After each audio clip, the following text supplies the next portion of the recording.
Pemirsa, untuk mengetahui perkembangan kasus mutilasi ini, kita telah terhubung dengan Kasat Reskrim Polres Mojokerto AKP Fauzi Pratama. Selamat sore, Pak Fauzi. Selamat sore.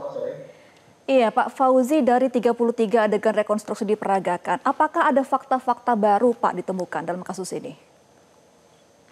Eh, dari total 37 adegan yang telah kita lakukan pada saat rekonstruksi kemarin, fakta-fakta baru terkait dengan gambaran umum perbuatan tersangka itu sudah kita dapatkan sebelumnya, namun mungkin yang dapat kita peroleh adalah detail-detail spesifik yang pada saat sebelumnya belum tergambarkan.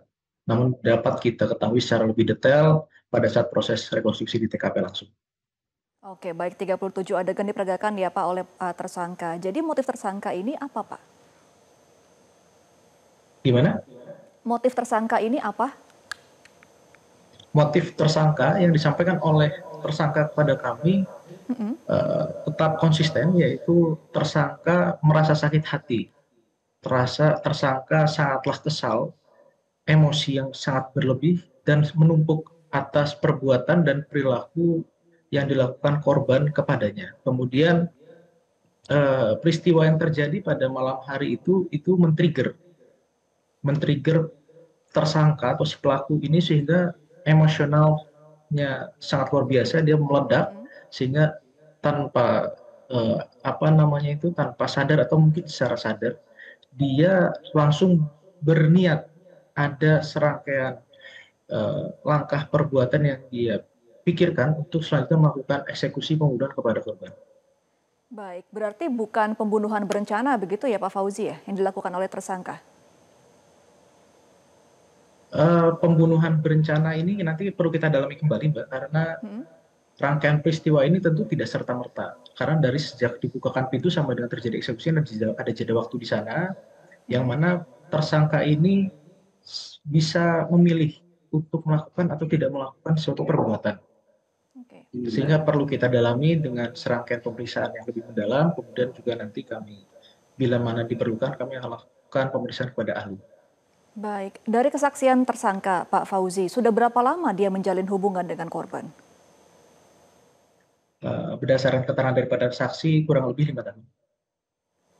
Baik, belum lama berarti ya menjalin hubungan. Kalau total saksi ini ada berapa, Pak Fauzi, yang sudah diperiksa oleh pihak kepolisian? Dan dari siapa saja pihak-pihaknya?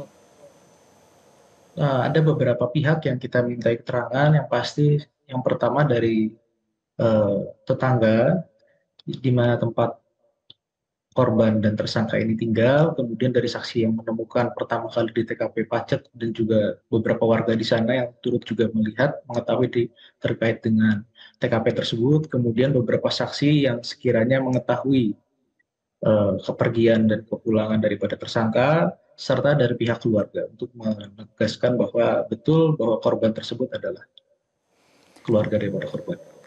Baik, Pak Fauzi, yang dilakukan oleh tersangka ini kan termasuk sadis ya, Pak, memutilasi hingga beberapa bagian untuk kekasihnya ini. Apakah dari kesaksian para saksi yang sudah diperiksa oleh pihak kepolisian, memang tersangka ini memiliki ciri-ciri atau memang memiliki sifat-sifat yang mengarah ke sadistik seperti itu?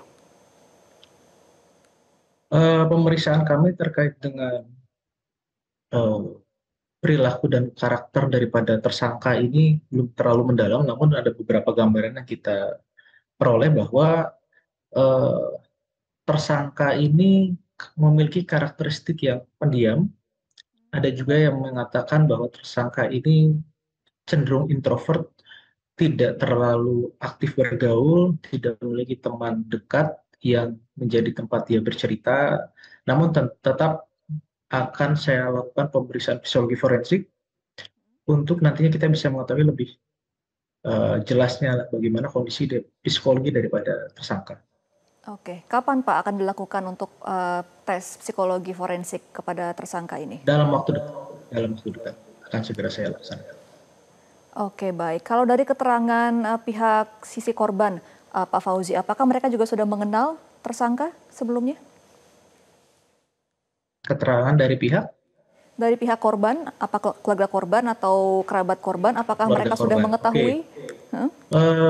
Ini pada awalnya ini menjadi cukup sulit cukup sulit karena hubungan antara korban dan pihak keluarga kebetulan pada saat menjelang kejadian itu cukup renggang karena satu dan lain hal, Hmm. hubungan antara keluarga dan korban ini cukup renggang sehingga kami sulit, dari pihak polisian sulit untuk mengetahui di mana lokasi korban tinggal, apa pekerjaannya, keberadaannya sekarang. Menurut keluarga di mana mereka pun tidak tahu. Namun pada saat itu keluarga korban sempat menyampaikan bahwa korban pernah diantarkan oleh seorang laki-laki ke rumahnya dengan menggunakan sebuah motor warna putih. Sehingga eh, kita semua berasumsi, keluarga korban dan kami pun berasumsi bahwa kemungkinan laki-laki itu adalah pacarnya, yang mana dalam konteks ini adalah pelaku itu sendiri. Oke, baik. Untuk sejauh ini Pak Fauzi sudah ada rekonstruksi adegan. Untuk ancaman hukumannya kepada pelaku, apakah sudah bisa ada pasal yang dipidanakan kepada tersangka?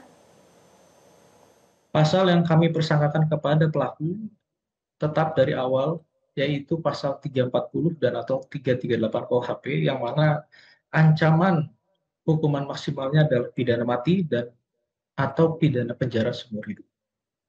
Oke, baik. Kita masih akan nantikan bagaimana update dari kasus ini. Semoga terang benderang dan juga tersangka bisa dihukum seberat-beratnya. Terima kasih AKP Fauzi Pratama selaku Kasat Baik, Reskrim terima kasih Polres Mbak Nini. Mojokerto sudah bergabung bersama kami. Selamat kembali beraktivitas, Pak Fauzi. Jelajahi cara baru mendapatkan informasi. Download Metro TV Extend sekarang.